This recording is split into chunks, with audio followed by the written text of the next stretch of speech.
I'm Dr. Mark Sullivan, Superintendent of Birmingham City Schools, and we're sitting down with Dr. Walter Gonsoulin. He is the Superintendent of Jefferson County, and he's also the National Superintendent of the Year. And we're going to have a conversation about education in Birmingham, Alabama, and Jefferson County, as well as the United States of America. So, Walter, you want me to get started? Yes. So, I met Walter Gonsoulin when he was superintendent in Fairfield, and in fact, I was the principal at Phillips Academy, and Walter brought a group of individuals over from Fairfield to visit our school. So I kind of met him then.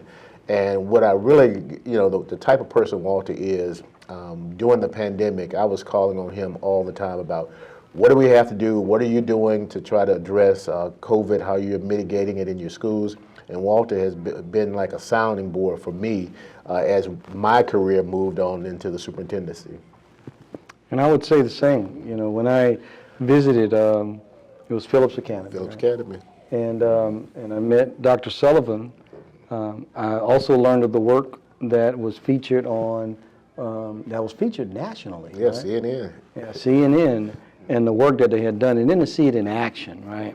I immediately grew a respect for a fellow educator, and I felt that he knew this business called education, and so it was. It was a pleasure for me to meet him, but in getting to know him further than that, further than just an educator, but as a man and as a person, I also got to know his heart for education and for people, and I began to respect that as well. So both of you have gotten national attention. Correct. So you were National Superintendent of the Year. Correct. He is the national superintendent. Congratulations on that. Right.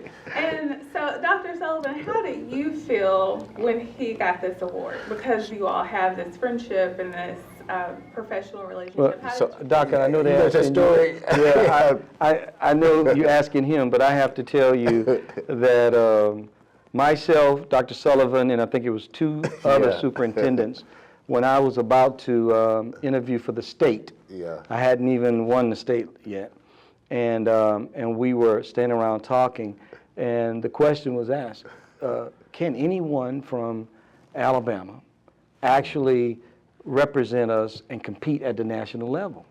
And that was by one of the other superintendents asked that question and didn't think that anyone could. And Dr. Sullivan immediately said, what are you talking about? He can. Yeah. I said, Walter, I said, Walter, you're going to be the state superintendent and you're going to be the national superintendent. He did. Because I go to national conferences all the time, and I see the work around the nation, and I would put the work that we're doing here in Alabama up with anybody. And so I knew that Walter started a program involving school choice with his high schools. Those types of programs are not just innovative here in Jefferson County in Alabama, those are nationally innovative programs. So I knew that Walter was going to win. When that guy said that, I said, I'm like pointing at Walter, he's right here, right?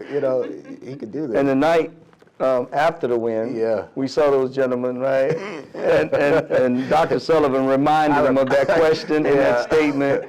And he was like, I said, you said that nobody from Alabama can win. I was like, and he was like, I remember saying that. Right. I love it. And Dr. Sullivan, you've gotten a lot of national attention as well for the things that you've been doing with Birmingham City Schools, the Intercessions program, and also the things you've done to improve the reading score. So tell me a little bit more about those things, and also, would you consider that the thing that you're most proud of your work so far? So really, it's a team effort. We got an amazing group of educators in Birmingham. Coming out of the pandemic, we saw that our test scores were not where we wanted them to be. And in fact, I told the teachers during the pandemic that you're going to teach like you've never taught before, because nobody's ever taught virtually, nobody ever taught on Zoom, like as a whole school district. I said, we're going to do that so that when we come back, that you're going to have to teach like you've never taught before, meaning that we had to address unfinished learning. So we had to teach children in a way that they had to make up multiple grade levels, within a year. And so one of the things that I talked to the team about was, because we always talk about this in education, summer slide. When kids are out for 3 months during the summer, spending the first 2 weeks or maybe 3 weeks of school just remediating kids. It's a waste of 14 days of school or 21 days of school. And so most industrialized countries, a summer break is unheard of. It's just not something that's done. And so I said, well, if now is not the time for us to do something different and innovative, when is the time? And so I took it to the school board at the time, and they were, I couldn't really get the votes that I needed at the time. Then I said, well, let's do a survey. So I surveyed my parents, and the parents were like, no, we don't want to do a year-round school, is what we would call it. Then I surveyed the staff and the unions, they were like, no. And then we surveyed the kids, and they were like, H-E double hockey sticks, no. So what we did was we compromised, and we started the in-session program. So what that means is that our students attend school for 9 weeks, then they're out for a week. And then you ask yourself, well, if kids are out of school for a week, how does that benefit them academically? During that week that they're out, we continue to have school. So we have teachers there, we have remediation, intervention, supports for students. We have ACT prep for the high schools. Kids get a chance to do STEM projects and all of that. And so by the end of that year, and we did it 3 times a year, we had 7,000 students in school during the week when they didn't have to be. So that's about a third of our total student population in school when they don't have to. And what that means is that we got kids who get nearly 200 days of instruction, when kids who are in school that don't have an session, they only get 180 days.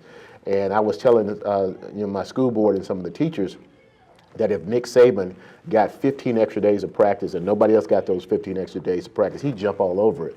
And this is just like that for students, giving them extra days of practice so that they can be better prepared and make up some of that unfinished learning. So we were really proud of it, and it was a team effort to make it happen.